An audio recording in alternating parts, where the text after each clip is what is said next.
कहानी शुरू होती है एक छोटे से शहर से और ये वक्त 1860 का था। हम जंगल के बीच एक घर को देखते हैं। इस घर में फ्लोरेंस नाम की औरत अपनी 3 बच्चों के साथ रहा करती थी। एक दिन मौसम बहुत खराब था, जैसे कि वक्त 1860 का है। उस वक्त लाइट भी नहीं हुआ करती थी, इसीलिए ये लोग मोमबत्ती का ही इस्तेमाल किया करते थे। आज भी फ्लोरेंस अपने कमरे में अपने तीनों बच्चों के साथ बैठी थी। अचानक से उसे नीचे जाना पड़ता है। तभी वो देखती है उसके पीछे कोई चीज थी जो सफेद कपड़ा ओढ़े खड़ी थी। परेशान वो तब होती है जब वो सफेद कपड़ा उसके बच्चों के कमरे में जा रहा था। वो डर जाती है। फ्लोरेंस जब उसका पीछा करती है तो उसे कोई भी नजर नहीं आता, लेकिन जब वो अपने बच्चों के कमरे में आती है तो वहाँ से उसका बेटा गायब था। ये अपनी बेटी से पूछती है। वो बताती है कि उसको ब्लैक मैन ले गया। उसे लग रहा था कि उसकी बेटी ऐसे ही उसे डरा रही है। जब ये अपने बेटे को ढूंढने नीचे जाती है, नीचे ये अपनी नौकरानी से अपने बेटे को ढूंढने का कहती है। तभी उसे अपने बच्चों के कमरे से दोबारा से आवाज आती है। जब ये कमरे में जाकर देखती है तो वहाँ पर इसे अपना कोई भी बच्चा नहीं मिलता। ये काफी डर गई थी और पागलों की तरह अपने बच्चों को यहाँ वहाँ ढूंढने लगती है। उसकी नौकरानी उसके पास आती है और बताती है कि उसे उसके बच्चे कहीं पर भी नहीं मिले। तभी फ्लोरेंस को अपने पीछे सफेद कपड़ा नजर आता है। जो भी उस कपड़े के पीछे था वो काफी डरावनी हंसी हंस रहा था। फ्लोरेंस को ऐसा लग रहा था कि ये उसका बेटा होगा जो उसके साथ मजाक कर रहा है, लेकिन जब ये कपड़ा हटाती है तो उधर कोई भी नहीं था। कहानी यहाँ से 3 महीने आगे जाती है। हम एक लेडी को देखते हैं जो पैरानॉर्मल इन्वेस्टिगेटर थी। भूत प्रेत आत्माओं के बारे में काफी अच्छे से जानती थी और उनसे बात भी कर सकती थी। वो एक आदमी की मदद कर रही थी। उस आदमी का बेटा भी गायब हो गया था। तभी वहाँ पर फ्लोरेंस आती है। वो उस लेडी से मदद मांगती है, पर वो मदद करने से उसे मना कर देती है। फ्लोरेंस ये सुनकर काफी दुखी हो गई थी क्योंकि उसके बच्चे अभी तक नहीं मिले थे। हम वहाँ पर एक और लेडी को देखते हैं जिसका नाम कैली था। वो भी एक पैरानॉर्मल इन्वेस्टिगेटर थी, पर उसके तरीके कुछ अलग थे। वो फ्लोरेंस से पूछती है कि वो क्यों आई है, तो वो बताती है कि 3 महीने पहले मेरे बच्चे गायब हो गए थे और अब मुझे लगता है कि मेरे घर में कोई साया किसी आदमी की आत्मा है और उसका नाम नर्सरी मैन बताती है। वो बताती है कि मेरे बच्चे उस साय को किसी नाम से बुलाते थे। जब उन्होंने मुझे बताया तो मैंने अपने बच्चों की बातों पर यकीन नहीं किया, मगर अब मुझे यकीन हो चुका है कि वो आत्मा मेरे बच्चों को अपने साथ लेकर गई है। न जाने मुझे क्यों ऐसा लगता है मेरे बच्चे अभी भी जिंदा हैं, क्योंकि एक अजीब डरावनी हंसी के साथ साथ मुझे मेरे बच्चों की हंसी भी सुनाई देती है और मुझे अपनी छोटी बेटी के रोने की आवाज भी। ये सुनकर कैली उसकी मदद करने के लिए तैयार हो गई थी। अगले दिन ये उसके घर जाती है। फ्लोरेंस ने अपने घर के सारे शीशे कपड़े से ढके हुए थे क्योंकि वो आत्मा उसे शीशे में नजर आती थी। कैली वहाँ से जब एक शीशे से कपड़ा हटाकर देखती है तो उसे कुछ भी नजर नहीं आता। यहाँ पर हमें पता चलता है कि ये घर फ्लोरेंस के हस्बैंड का खानदानी घर था और कुछ सालों पहले इसके हस्बैंड की भी मौत हो गई थी। कैली उससे पूछती है कि तुम्हें अपने बच्चों की आवाज कहाँ पर सबसे ज्यादा सुनाई देती है। वो उसको बच्चों के कमरे के बारे में बताती है।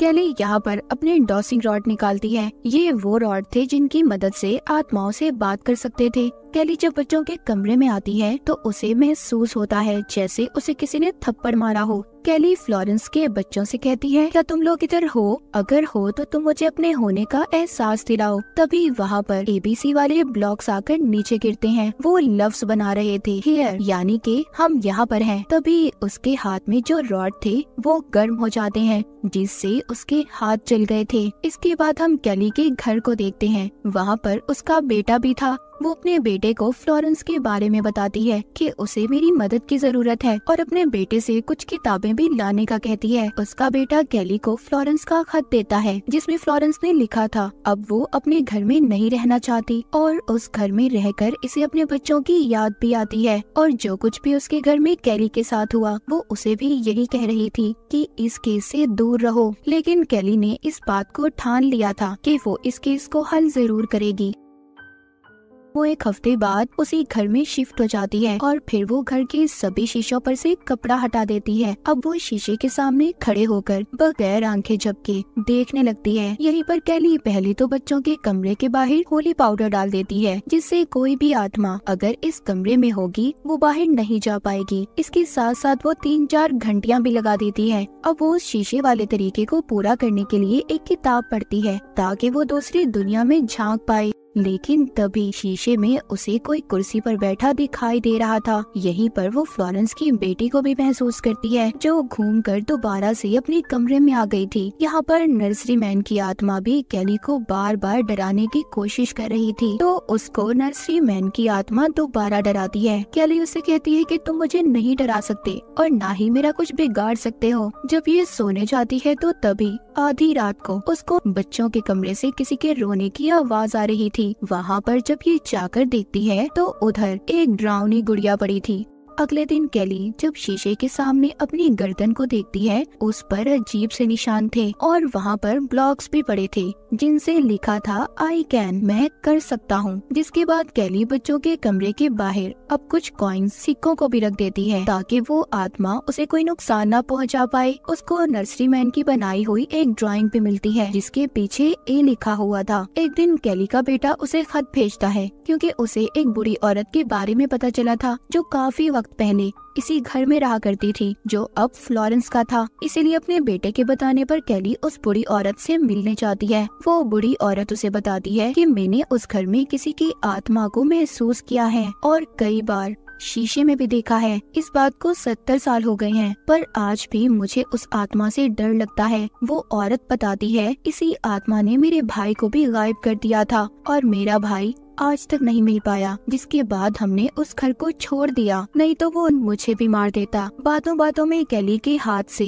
नर्सरी मैन की ड्राइंग गिर जाती है जिसे उस बुरी औरत ने पहचान लिया था, क्योंकि इस ड्राइंग को उस औरत के भाई ने ही बनाया था जो गायब हो गया था। वो बताती है कि मेरे भाई ने जब सबको इस बारे में बताना चाहा तो किसी ने भी उसका यकीन नहीं किया। कैली उस बुरी औरत से पूछती है क्या इस आत्मा को रोकने का कोई रास्ता नहीं है। बुरी औरत कहती है नहीं, 7 साल पहले भी मेरे पास एक आदमी आया था जो उसी घर में रहता था और उसके बच्चे भी गायब हो गए थे। वो भी मेरे पास मदद मांगने आया था। और यहाँ पर हमें पता चलता है बुरी औरत जिस आदमी के बारे में बात कर रही थी वो कोई और नहीं बल्कि फ्लोरेंस का हस्बैंड था। फ्लोरेंस के बच्चे तो 3 महीने पहले गायब हुए थे, तो उसका हस्बैंड 7 साल पहले अपने बच्चों के लिए इस औरत के पास क्यों आया था, ये हमें आगे जाकर पता चलेगा। जाते जाते कैली को बुरी औरत एक हैरान कर देने वाली बात बताती है कि उस आत्मा ने मुझे निशान दिया था, जिसके बाद वो हर उस इंसान को मार देती है जिसे निशान देती है, पर मैंने उस घर को छोड़ दिया, तभी मैं जिंदा हूँ। जब कैली उसे अपना निशान दिखाती है तो वो बुरी औरत कहती है तुम्हें जल्द ही उस घर को छोड़ना होगा, तुम्हारी जान को खतरा है। पर कैली उस बुरी औरत की नहीं सुनती और चली जाती है। वो अब फ्लोरेंस के पास आ गई थी, उसे सब बता देती है जो बुरी औरत ने उसे बताया था। फ्लोरेंस सब बातें सुनकर अपने आप को बुरा भला कह रही थी, क्योंकि उसने अपने बच्चों की बात पर यकीन नहीं किया था, हालांकि उसके बच्चों ने उसे बताया भी था। कैली जब उससे उसके हस्बैंड की मौत की वजह पूछती है तो वो बताती है कि उस आत्मा ने मेरे हस्बैंड को एक निशान दिया था, जिसके बाद वो मर गया और मुझे भी बिल्कुल वैसा ही निशान दिया है, इसीलिए मैंने उस घर को छोड़ दिया। ये सुनकर कैली वापस से अपने घर आ गई थी, क्योंकि उसने अपने बेटे से कुछ किताबें मंगवाई थी जो किसी और ने नहीं बल्कि फ्लोरेंस के हस्बैंड ने लिखी थी, क्योंकि वो यूनिवर्सिटी में पढ़ाया करता था। कैली का बेटा डार्कवुड हाउस की बहुत सारी किताबें लेकर आता है। सारी रात कैली और उसका बेटा उन किताबों को पढ़ते हैं, मगर उन्हें कुछ भी नहीं मिलता। तभी कैली के बेटे को महसूस होता है कि जैसे उसके कंधे पर किसी ने हाथ रखा हो। उसे बहुत डर लगता है और इसी डर की वजह से वो वहाँ से चला जाता है।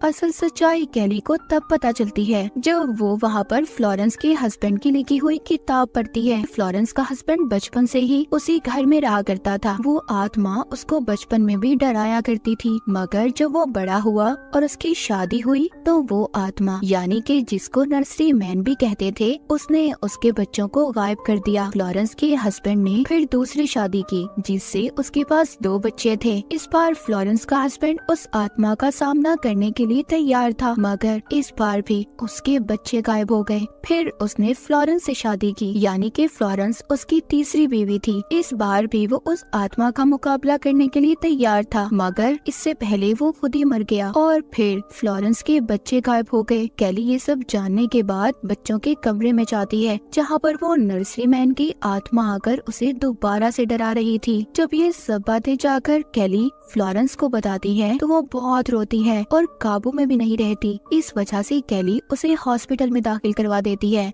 फिर वापस से फ्लोरेंस के घर आती है। यहाँ पर उसका बेटा भी उससे मिलने आया था, जो आकर जब उस कमरे में जाता है तो वहाँ पहुंचकर उन कॉइन्स को देखता है जो कैली ने वहाँ पर रखे हुए थे। कैली का बेटा उन सिक्कों में से एक को हटा देता है। तभी कैली के बेटे को बच्चों के रोने की आवाज आती है। जब ये कैली को बुलाता है तो उधर कोई भी नहीं था। अचानक से दरवाजा बंद हो गया था। उधर दूसरी तरफ फ्लोरेंस ने कूदकर अपनी जान दे दी थी। कैली अब दोबारा से फ्लोरेंस के घर आती है और उस आत्मा को चैलेंज करती है कि तुम मुझे नहीं डरा सकते, और घर के सभी शीशों को तोड़ देती है। जिसके बाद वो उस आत्मा से कहती है, मेरे बेटे को छोड़ दो, अगर तुम्हें ले जाना है तो मुझे साथ ले जाओ। जब ये ढूंढती है तो इसे इसका बेटा मिल गया था। ये अब उसको लेकर अपने घर आ जाती है, जहाँ पर उसको एक किताब मिलती है जिसमें उसे पता चलता है कि पहले जमाने में लोग एक जादू करते थे। तो कैली यहाँ पर तरीका पढ़ती है, अगर उस इंसान की हड्डियों को निकाल कर होली कर कर यानी पाक कर कर उसे जमीन में दबा दिया जाए तो वो आत्मा आजाद हो जाएगी।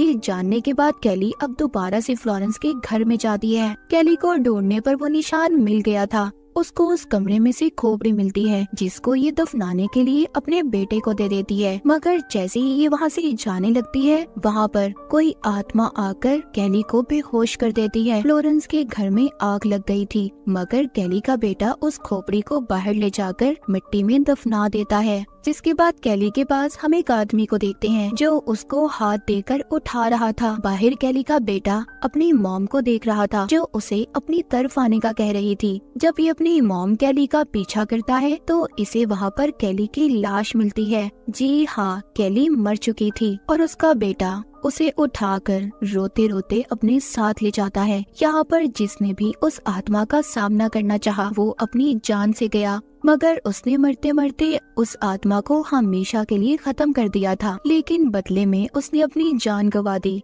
और जिस आदमी को हमने देखा था जिसने कैली को हाथ दिया था, उसके हस्बैंड की आत्मा थी जो कैली को अपने साथ लेने आई थी। और इसी के साथ ये कहानी यहीं पर खत्म हो जाती है।